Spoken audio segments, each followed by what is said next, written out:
ওরা আমার উপর গুলি করছে, প্লিজ আমাকে উদ্ধার করো, আমি ভয় পাচ্ছি, আমি একা, সবাই মারা গেছে, আমাকে নিয়ে যাও কেউ এসে। মাত্র 5 বছর বয়সী একটি শিশু এভাবে বলছিল, কিন্তু মুহূর্তের মধ্যে তার দিকে ছোড়া হয় 300-র বেশি রাউন্ড গুলি, আর চিরতরে থেমে যায় সেই আতঙ্কিত কণ্ঠ। 29শে জানুয়ারি 2024 গাজার আকাশে সূর্য উঠেছিল, কিন্তু একটি ছোট্ট মেয়ের জীবনের সূর্য অস্ত যাচ্ছিল চিরতরে। তার নাম হিন্দ রাজব, মাত্র 5 বছরের একটা ফুল, যার হাসিতে আলো ছিল, কিন্তু সেই আলো নিভিয়ে দিল ইসরায়েলি বাহিনীর গুলি। প্রিয় দর্শক, আজকের ভিডিওর টপিকটা আপনাকে হয়তো একটু বেশি নাড়া দেবে, কারণ আমি নিজেও এই বিষয়টি রিসার্চ করতে গিয়ে রীতিমতো স্তব্ধ হয়ে গেছি। এই গল্পটা শুধু একটি শিশুর মৃত্যুর গল্প নয়, এটা গাজার প্রতিটি শিশুর আর্তনাদের গল্প, একটা অমীমাংসিত অপরাধের গল্প। সম্প্রতি গাজার শিশু শহীদ হিন্দ রাজবের নামেও ড্রোন ছুঁড়েছে ইরান। কে এই শিশুটি? তার নাম হিন্দ রামি ইয়াদ রাজব। সে ছিল গাজা স্ট্রিপের একটি 5 বছরের ফিলিস্তিনি মেয়ে। জন্ম 3রা মে 2018।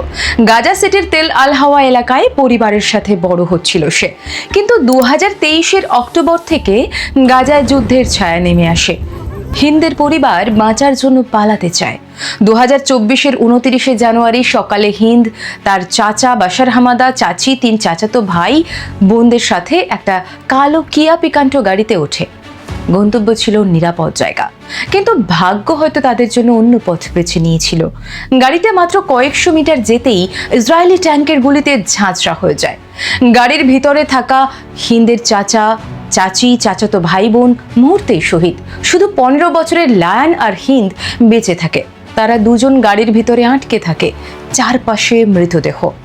লায়ন ভয়ে কাঁপতে কাঁপতে তার মোবাইল থেকে ফোন করে তার জার্মানিতে থাকা চাচাকে। চাচা প্যালেস্টাইন রেড ক্রিসেন্ট সোসাইটি তথা PRCS-কে খবর দেন। রেড ক্রিসেন্টের রামাল্লাহ ওয়েস্ট ব্যাংকের কল সেন্টারে ভলেন্টিয়াররা লিয়ানের সঙ্গে ফোনে কথা বলতে থাকেন। লিয়ান ফোন তুলে প্যালেস্টাইন রেড ক্রিসেন্ট সোসাইটির অপারেটরকে বলে, সবাই মারা গেছে, গুলির ট্যাঙ্ক আমাদের সামনে। তারপর 6 সেকেন্ডে 64টা গুলি। লিয়ানের চিৎকার থেমে যায়, মারা যায় লিয়ান। ফোনটা এবার হিন্দের হাতে। মাত্র 5 বছরের একটি শিশু রক্তাক্ত শরীরের মৃতদেহের মাঝে বসে ফিস ফিস করে কাঁদতে কাঁদতে বলে, আমি একা, সবাই মারা গেছে, আমাকে নিয়ে যাও, আমি ভয় পাচ্ছি, দয়া করে আসো, ওরা আমার উপর গুলি করছে। ভলেন্টিয়ার রানা, ওমর, নিসরিন, মাহাদি প্রমুখরা তাকে শান্ত রাখার সর্বোচ্চ চেষ্টা করেন, এবং 3 ঘন্টা ধরে তারা ইসরায়েলি সেনাবাহিনীর সাথে কোঅর্ডিনেশন করে অ্যাম্বুলেন্সও পাঠায়।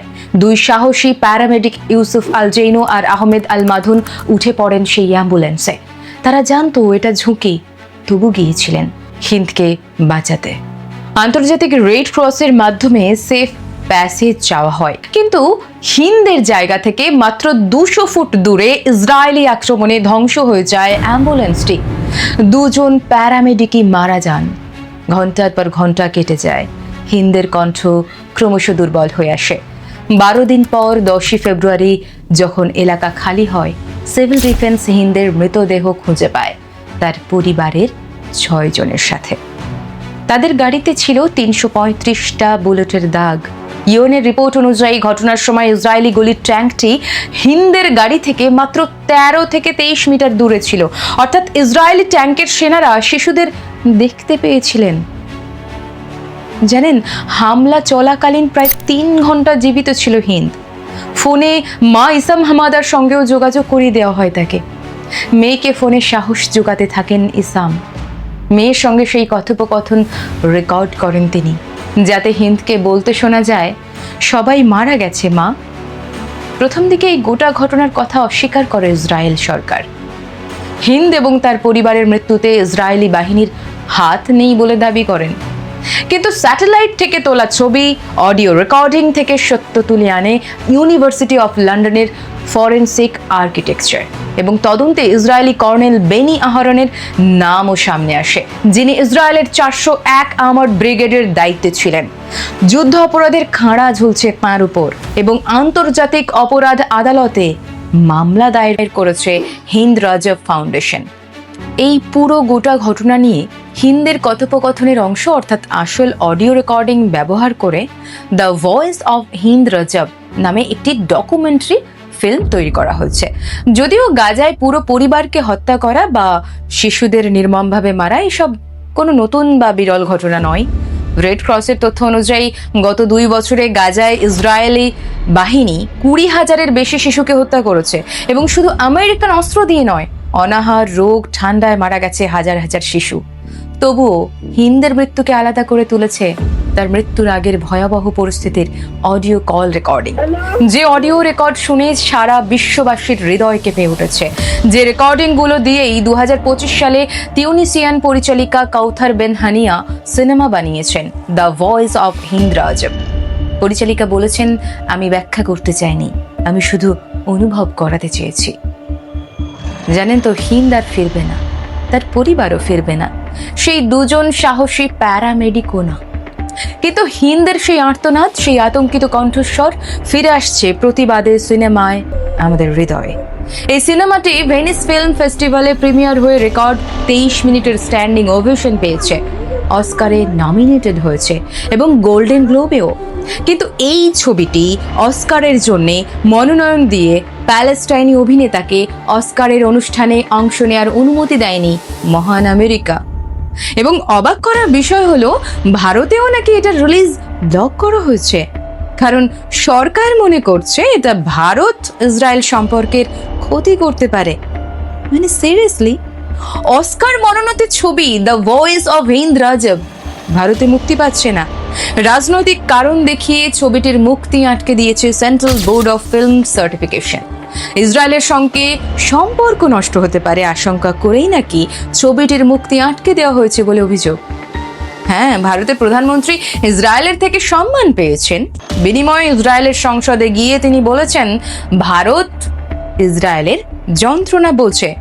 যদিও ভারতীয় নাগরিক হিসেবে এক গণহত্যাকারী দেশের যুদ্ধ অপরাধী রাষ্ট্রপ্রধানের কাছ থেকে দেশের প্রধানমন্ত্রীর এই সম্মান নেওয়া দেখা বড় লজ্জার। গণহত্যাকারী দেশের পাশে থাকার প্রতিশ্রুতি তো আরও লজ্জার। একটা একরত্তি শিশুর ভয়াবহ হত্যার ডকুমেন্টারি ছিল দ্য ভয়েস অফ হিন্দ রজব। এটা একটা তিউনিসিয়ান ফরাসি ডকুমেন্টারি, একটা ছোট্ট হৃদয় বিদারক গল্পের ডকুমেন্টারি। এটার উপর নিষেধাজ্ঞা লাগিয়ে দেওয়া হলো ভারতে। আমার তো মনে হয় প্রতিটা মুহূর্ত যত যাচ্ছে, ভারতীয় জনতা পার্টি এই দেশের গণতন্ত্রের সঙ্গে মজা করছে, এর বাইরে আর কিছু করছে না বোধহয়। যাই হোক, কেন জানি না আমার এখনো বিশ্বাস করতে ইচ্ছে করে ভারতের বেশিরভাগ মানুষ আজও প্যালেস্টাইনের উপর অত্যাচারের বিরোধী, তাদের যন্ত্রণার প্রতি সমব্যথী। কারণ হিন্দ রজব আমার, আপনার, আমাদের সবার মেয়ে, আর ইসরায়েল গণহত্যা করি, ব্যাস এইটুকুই। আজকের ভিডিওটা এই পর্যন্তই, আবার দেখা হবে অন্য কোনো ভিডিওতে। তবে এমন এক্সক্লুসিভ কন্টেন্ট আর আমাদের ইন্ডিপেন্ডেন্ট আনফিল্টার্ড জার্নালিজমকে সাপোর্ট করতে চ্যানেলটি অবশ্যই সাবস্ক্রাইব করে নোটিফিকেশন অন করে রাখুন, কারণ এমন ভিডিও বানানোর জন্য শুধুমাত্র আপনাদের সাপোর্টই গুরুত্বপূর্ণ। সত্য এবং আলোচনা সানায়ার সাথে।